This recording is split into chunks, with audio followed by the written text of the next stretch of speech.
Elle aime, mais quelque chose la blesse en silence.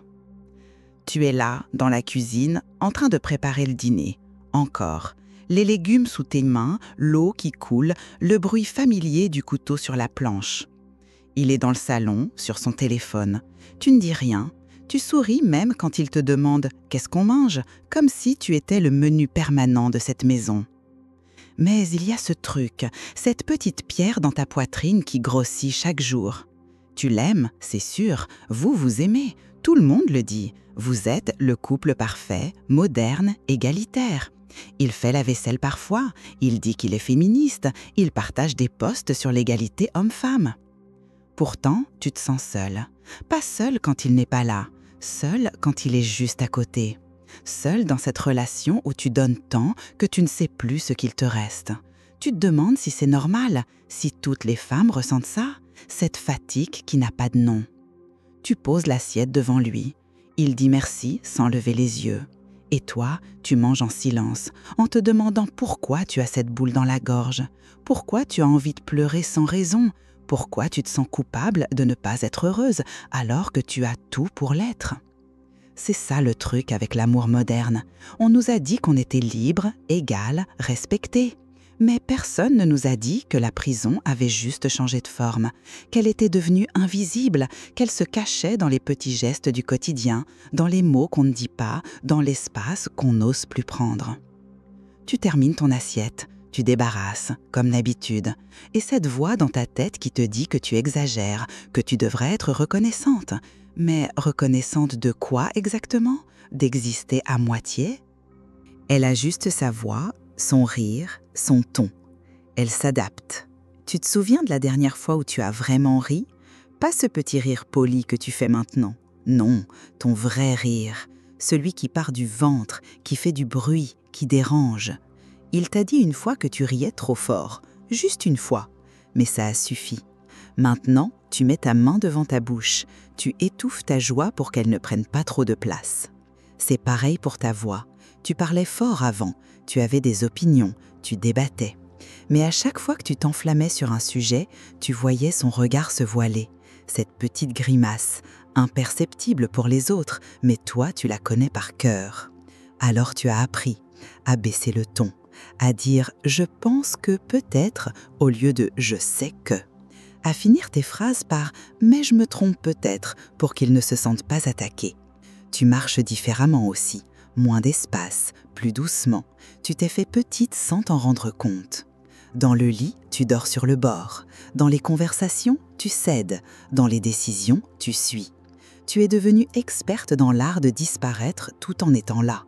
Le pire, c'est que tu l'as fait par amour, pour que ça marche, pour qu'il soit bien, pour éviter les conflits. Tu t'es dû de c'était de la maturité, du compromis, de l'intelligence émotionnelle. Mais au fond, tu sais que c'est de la peur, peur qu'il parte, peur de ne pas être aimé si tu es toi-même, peur d'être trop. Alors tu continues, tu souris quand tu voudrais crier, tu dis oui quand tu penses non, tu avales tes mots, tes envies, tes colères. Tu deviens cette femme parfaite qui ne dérange jamais, qui comprend toujours, qui s'adapte à tout. Et lui, il t'aime pour ça, pour cette version édulcorée de toi-même. Mais toi, est-ce que tu t'aimes encore ? Si tu ressens tout ça, sans pouvoir l'expliquer, abonne-toi, on va en parler, sans honte. Elle dit oui, mais c'est son corps qui dit non. Il glisse sa main sur ta hanche, ce geste que tu connais par cœur, celui qui dit « j'ai envie ». Et toi, automatiquement, tu te tournes vers lui. Tu souris, tu dis oui avec ta bouche pendant que ton corps se tend. Tu as appris à faire semblant, pas par méchanceté, par habitude, par fatigue de devoir expliquer que non, tu n'as pas envie ce soir, que non, ce n'est pas contre lui, que oui, tu l'aimes quand même. Alors tu le laisses faire, tu fermes les yeux, tu pars ailleurs. Dans ta tête, tu fais la liste des courses, tu penses au boulot demain, tu comptes les minutes. Ton corps est là, mais toi, tu es parti. Quelque part où ça ne fait pas mal, pas physiquement, mais cette douleur sourde de ne plus reconnaître ton propre désir. Tu te souviens quand faire l'amour était une danse, quand vos corps se parlaient vraiment? Maintenant, c'est devenu une transaction. Lui qui prend, toi qui donnes. Lui qui jouit, toi qui attends que ça passe. Il ne te regarde plus dans les yeux. Il ne cherche plus à savoir si tu es vraiment là. Il assume que ton silence est un oui, que ton immobilité est du plaisir. Après, il s'endort, satisfait, et toi, tu fixes le plafond. Cette sensation étrange d'avoir été volé de quelque chose que tu as pourtant donné. Ce sentiment d'être un objet dans ton propre lit. Tu voudrais pleurer, mais tu ne sais même pas pourquoi. C'est ton mec, vous êtes ensemble depuis des années. C'est normal. Mais pourquoi alors tu te sens si vide? Pourquoi ton corps se ferme dès qu'il s'approche? Pourquoi tu as oublié ce que c'était d'avoir vraiment envie? Tu te dis que c'est ta faute, que tu devrais faire des efforts, être plus sexy, plus disponible, plus femme. Mais femme pour qui? Pourquoi?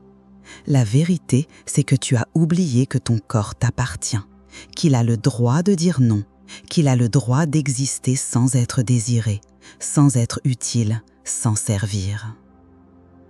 Elle ne dit plus rien. Elle croit que c'est de la maturité, mais c'est de la peur. Ça a commencé par des petites choses. Tu n'as pas dit que tu détestais ce restaurant où il t'emmène toujours. Tu n'as pas dit que sa mère te parlait mal.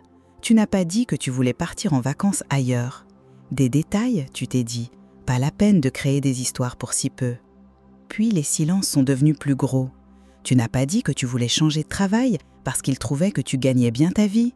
Tu n'as pas dit que tu voulais un enfant maintenant parce qu'il n'était pas prêt. Tu n'as pas dit que ses amis te mettaient mal à l'aise avec leurs blagues sexistes. Tu as souri, tu as laissé passer. Maintenant, tu ne sais plus parler. Les mots restent coincés dans ta gorge comme des pierres.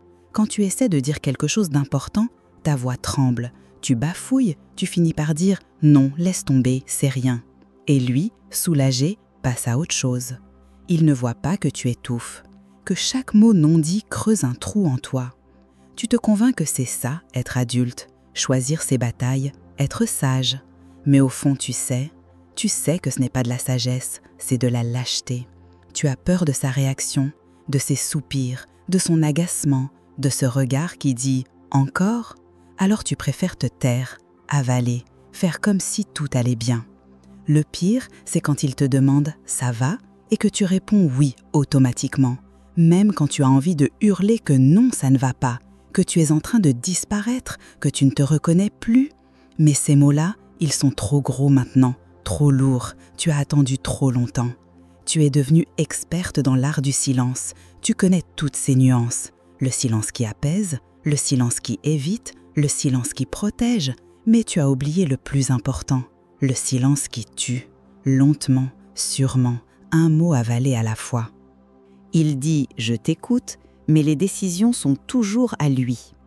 Il fait la vaisselle le dimanche, il passe l'aspirateur quand ses parents viennent, il dit à ses potes qu'il partage les tâches. Et c'est vrai, techniquement. Mais pourquoi alors tu te sens toujours comme la gestionnaire de cette maison ? Celle qui pense au rendez-vous chez le médecin, qui achète le papier toilette avant qu'il n'y en ait plus, qui se souvient de l'anniversaire de sa mère. Quand vient le moment des grandes décisions, c'est drôle comme l'égalité s'évapore. L'appartement, c'est lui qui a choisi le quartier. Les vacances, on va toujours où il veut. Le budget, il gère parce qu'il s'y connaît mieux. Et toi, tu acquiesces. Parce qu'au fond, ses arguments ont toujours l'air plus solides, plus logiques, plus importants. Il t'écoute, ça oui. Il hoche la tête quand tu parles. Il dit « je comprends » avec cet air concerné. Mais comprendre et changer, ce n'est pas la même chose. Comprendre et considérer ton avis comme égal au sien, ce n'est pas pareil.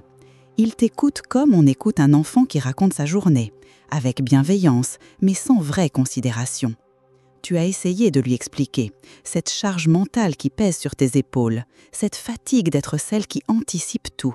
Mais il lève les yeux au ciel, tu compliques toujours tout, je t'aide pourtant, tu n'as qu'à me dire ce que tu veux. Mais c'est justement ça le problème, devoir demander, devoir expliquer, devoir justifier. L'égalité, ce n'est pas lui qui t'aide, c'est lui qui prend sa part, sans qu'on ait à la lui rappeler. L'égalité, ce n'est pas qu'il fasse la moitié des tâches visibles, c'est qu'il porte la moitié du poids invisible, celui des décisions, des responsabilités, de l'organisation, de l'anticipation.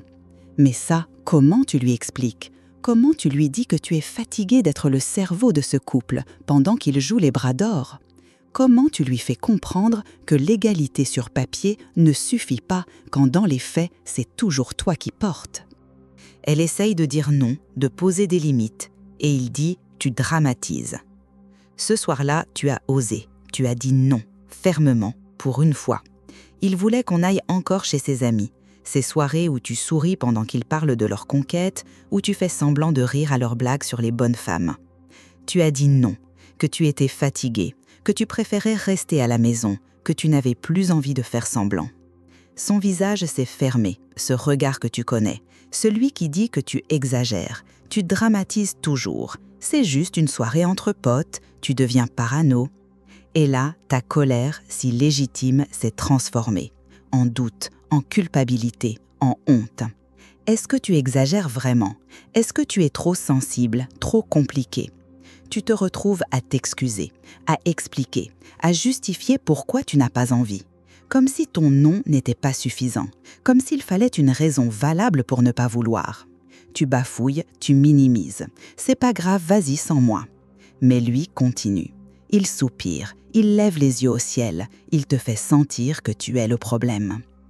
Plus tard, seul dans le lit pendant qu'il est à sa soirée, tu te détestes, d'avoir dit non, de ne pas avoir tenu bon, d'avoir laissé ta colère devenir de la honte.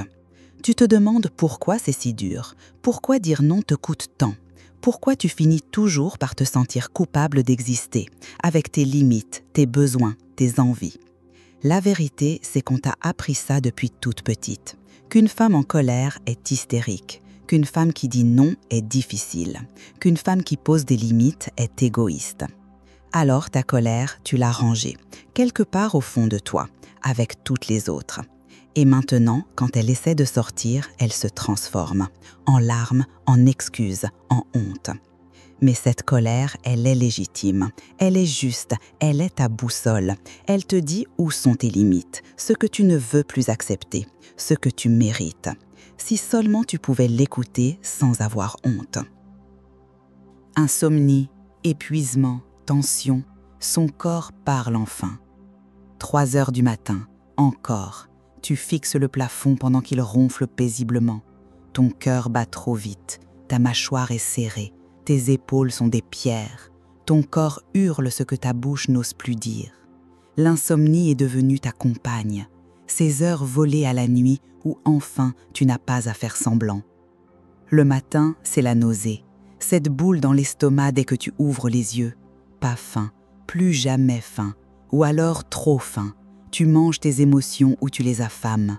Ton corps ne sait plus. Il est perdu entre ce que tu lui infliges et ce qu'il essaie de te dire. Les migraines aussi, ces marteaux dans ta tête qui cognent. Le médecin dit que c'est de stress. Il te donne des pilules. Mais les pilules ne peuvent pas soigner une vie qui te rend malade. Elles ne peuvent pas réparer ce qui se brise en toi chaque jour. Ta peau parle aussi. Ces boutons qui apparaissent, ces plaques rouges, ces démangeaisons, comme si ton corps essayait de rejeter quelque chose, de se débarrasser de ce qui l'empoisonne. Mais ce poison, il est dans ta vie, dans tes silences, dans tes oui quand tu penses non. Tu es toujours fatigué, cette fatigue qui ne part pas, même après 12 heures de sommeil. Parce que ce n'est pas du repos qu'il te faut, c'est de la paix, c'est de l'espace, c'est le droit d'exister sans te battre pour chaque respiration. Parfois, tu as du mal à respirer, littéralement. Ta poitrine se serre, l'air ne passe plus. Tu paniques, tu crois que tu vas mourir. Mais non, c'est juste ton corps qui essaie de te dire qu'il étouffe, que tu étouffes, que cette vie t'étouffe. Il te demande pourquoi tu es toujours malade, pourquoi tu es toujours fatigué. Il dit que tu devrais faire du sport, manger mieux, dormir plus. Mais il ne voit pas. Il ne voit pas que ton corps est en guerre, contre cette vie qui n'est pas la tienne, contre cette femme que tu es devenue, contre ce silence qui te dévore de l'intérieur. Elle pense à partir, mais elle se sent ingrate.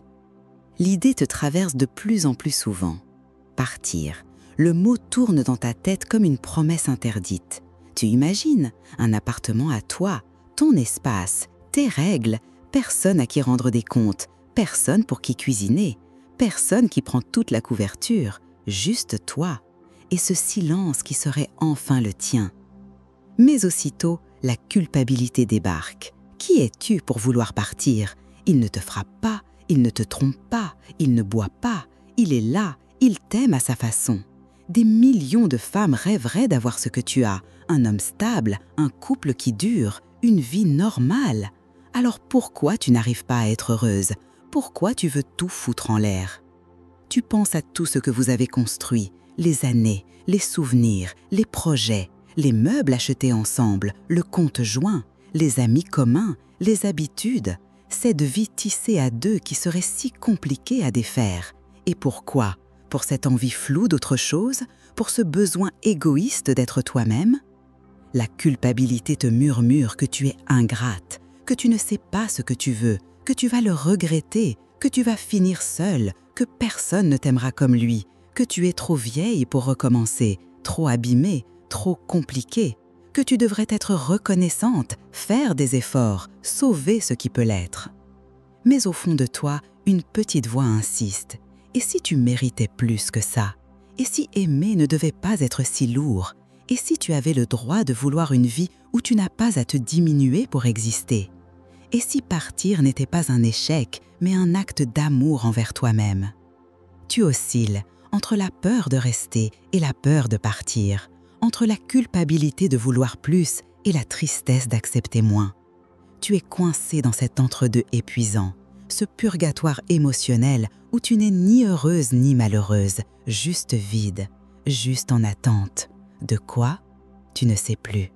Elle comprend qu'elle n'a jamais été elle-même dans cette relation. Ce matin-là, quelque chose a changé. Tu t'es regardée dans le miroir et tu ne t'es pas reconnue. Pas physiquement, mais cette femme qui te fixait, avec ses yeux éteints et son sourire automatique, qui était-elle? Quand es-tu devenue cette étrangère, cette actrice qui joue sa propre vie? Tu essaies de te souvenir qui tu étais avant lui, avant ce couple, avant de devenir sa copine. Tu avais des rêves, des projets fous, des opinions tranchées, tu riais fort, tu prenais de la place, tu existais pleinement, sans demander la permission, sans t'excuser d'être là. Et puis quoi? Tu es tombée amoureuse, et dans cette chute, tu as perdu des morceaux de toi, un par un, si doucement que tu ne t'en es pas rendu compte. Tu as cru que c'était ça l'amour, se fondre dans l'autre, devenir ce qu'il attend, s'adapter, se mouler, disparaître un peu pour que le couple existe. Mais l'amour, le vrai, est-ce que ce n'est pas censé te rendre plus toi-même, te faire grandir, te donner des ailes? Au lieu de ça, tu as rétréci, tu es devenue cette version réduite, polie, acceptable de toi-même. Cette femme qui ne dérange pas, qui ne surprend plus, qui ne vibre plus. La vérité te frappe comme une gifle. Tu n'as jamais été toi-même dans cette relation. Depuis le début, tu as joué un rôle, celui de la femme parfaite, compréhensive, douce, disponible. Tu as tellement bien joué que tu as oublié que c'était un rôle, que tu as fini par croire que c'était toi. Mais ce n'est pas toi. Toi, tu es celle qui voulait partir en Amérique du Sud, celle qui voulait écrire, celle qui dansait jusqu'au matin, celle qui disait ce qu'elle pensait sans trembler, celle qui n'avait pas peur d'être trop. Cette femme-là, elle est toujours là, enfouie, étouffée, mais vivante, et elle frappe à la porte de plus en plus fort. Tu comprends maintenant, ce n'est pas lui le problème, c'est ce que tu es devenu pour être avec lui. C'est cette trahison de toi-même, jour après jour, choix après choix, silence après silence. Pas de cri, pas de vengeance, elle part avec sa dignité. Tu n'as pas fait de valise en pleurant, pas de scène dramatique, pas de longues explications, juste cette certitude calme qui s'est installée en toi, comme un lac après la tempête, lisse, clair, profond. Tu sais maintenant, tu sais ce que tu dois faire, et cette fois, aucune voix ne peut te faire douter. Tu lui as parlé un soir ordinaire, pas de reproches, pas de liste de tout ce qui n'allait pas, juste la vérité simple. Je ne suis plus heureuse, je ne suis plus moi, j'ai besoin de partir. Il n'a pas compris, comment pourrait-il? Pour lui, rien n'a changé, c'est justement ça le problème. Rien n'a changé, sauf toi, qui disparaissait un peu plus chaque jour. Tu n'as pas essayé de le convaincre, de lui faire voir. Ce n'est plus ton travail d'expliquer, de justifier, de faire comprendre. Tu as juste dit ce que tu avais à dire, avec douceur, avec fermeté, avec cette force tranquille des femmes qui ont enfin choisi. Le plus étrange, c'est cette paix qui t'habite. Pas de colère, pas d'amertume, juste cette sensation de rentrer chez toi après un très long voyage. Chez toi, c'est-à-dire en toi-même, dans ce corps qui t'appartient à nouveau, dans cette voix qui ne tremble plus, dans ces désirs qui osent exister. Tu pars avec si peu, quelques cartons, tes livres, tes rêves poussiéreux, mais tu te sens riche, riche de cette liberté retrouvée, riche de cet espace qui s'ouvre devant toi, riche de ne plus avoir à être autre chose que toi-même. Ce n'est pas un échec, c'est une renaissance. Ce n'est pas une fin, c'est enfin le début de ta vraie vie, celle où tu n'as plus à demander pardon d'exister, celle où ton rire peut être bruyant, où ta colère est légitime, où ton plaisir t'appartient, où tes non sont respectés, où tes oui sont vrais. Tu marches vers ta nouvelle vie, sans te retourner, avec dans le cœur cette promesse que tu te fais, plus jamais tu ne te trahiras pour être aimé. Si tu as ressenti ces mots dans ton corps, écris en commentaire « Je choisis de m'appartenir », c'est le premier pas.